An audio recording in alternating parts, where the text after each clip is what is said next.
Okay, guys, today we're going to be doing inscribed angles. Inscribed angles are angles that are in the circle.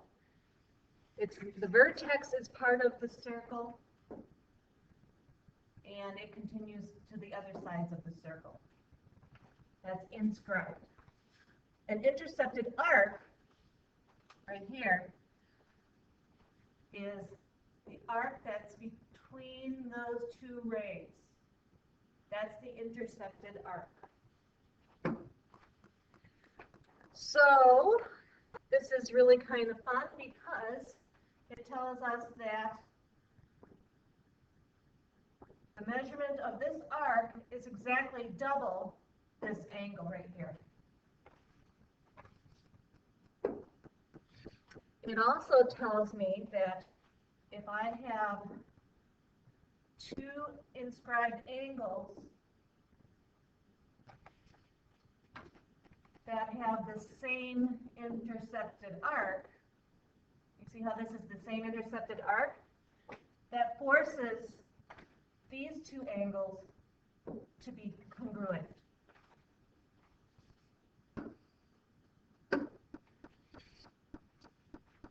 And the diameter has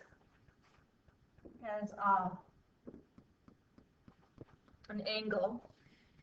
It forces this one to be a right triangle because this is actually 180 degrees. So the diameter, if there's a diameter, that means that the angle that's intercepting that diameter is 90 degrees. If we have 90 degrees, you know what we're going to be doing. We're going to be doing lots of triangles again. Okay, if a quadrilateral is inscribed in a circle, then its opposite angles are supplementary. So angle L and angle N are supplementary. They equal 180. So first off, we're going to find the measure of angle X. Well, angle X is right here.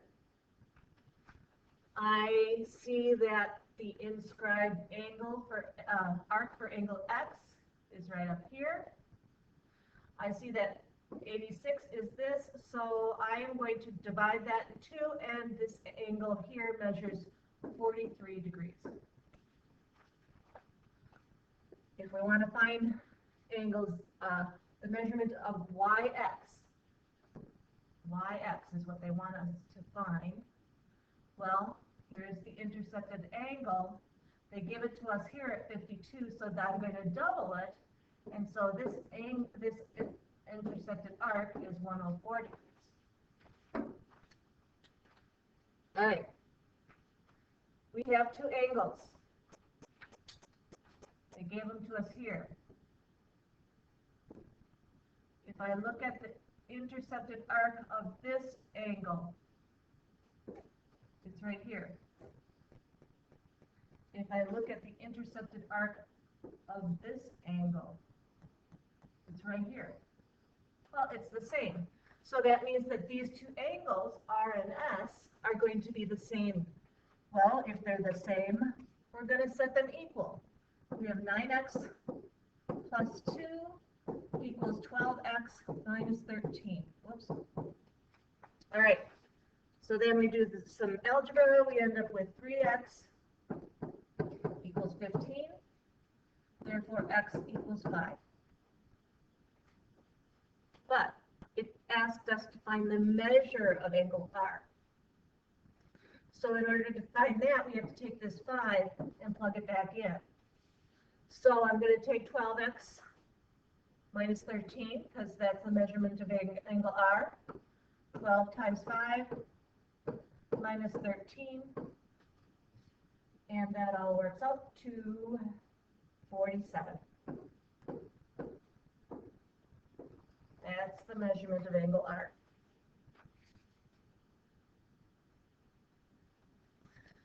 Now I want to find the measure of angle I. It's the same as the last problem. So I'm going to have you guys do this one on your own, and I'll know you listened. Yay! Next one.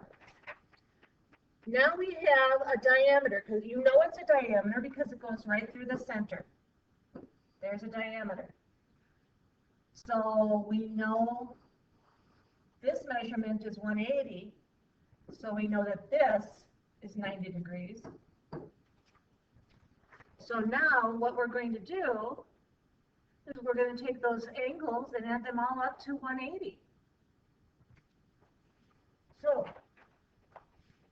x plus 4 plus 90 plus x minus 4, 8x minus 4 rather, equals 180. All right, combine like terms, and 9x, these two 4's go away, plus 90 equals 180. And then I take the 90 away, 9x equals 90, so x equals 10. Now that's not the measure of angle B though, so I need to plug it back into this formula, this term. So I'm going to take 10 and put it in for x, so 8 times 10 minus 4, and that equals 76 degrees. That's the measurement of angle B. Okay, this is insignia. We noticed that the theorem says that opposite angles are supplementary in a quadrilateral. So opposite angles are supplementary. That means that this and this equal 180. So let's add them up. 14x plus 8x, not plus 4, and that equals 180. So I've got 22x plus 4 equals 180. Take away the 4, 22x equals 176. Divide that out, and x equals 8. But we're not done yet, because they asked us to find the measure of angle S and the measure of angle T. So plug it in. So let's see. That's for angle T.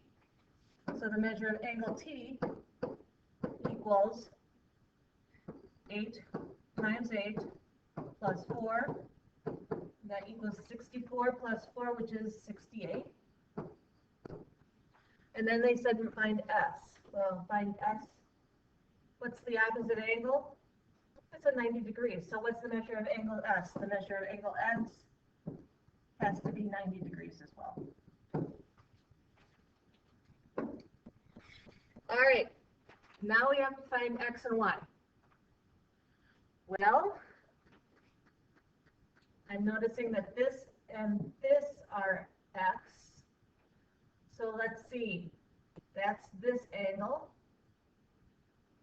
And it's inscribed intercepted arc. And it's this angle and the intercepted arc. Oh, it's the same intercepted arc, so that means these are congruent. So we set those two terms equal. So 6x equals 5x plus 9. So x equals 9. All right, easy enough. I'm going to erase all this junk and start with the other ones now. Now we got to find the y's. Well, here's an angle with a y, and it's intercepted arc. Here's an angle with a y.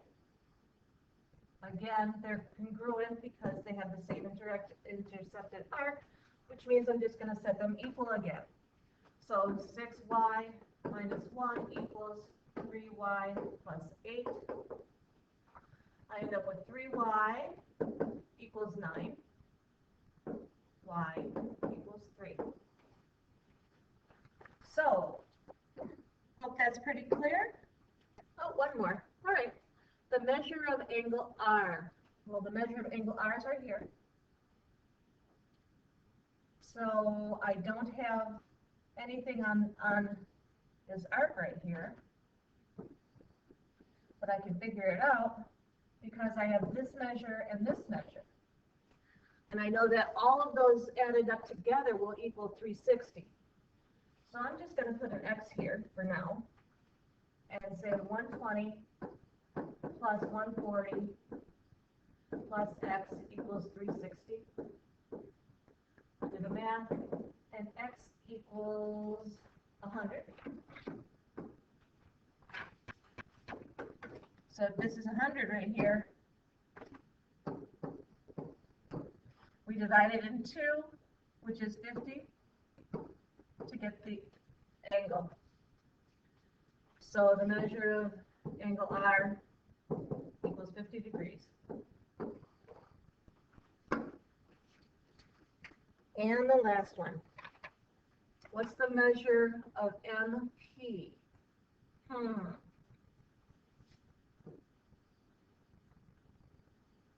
This arc right here.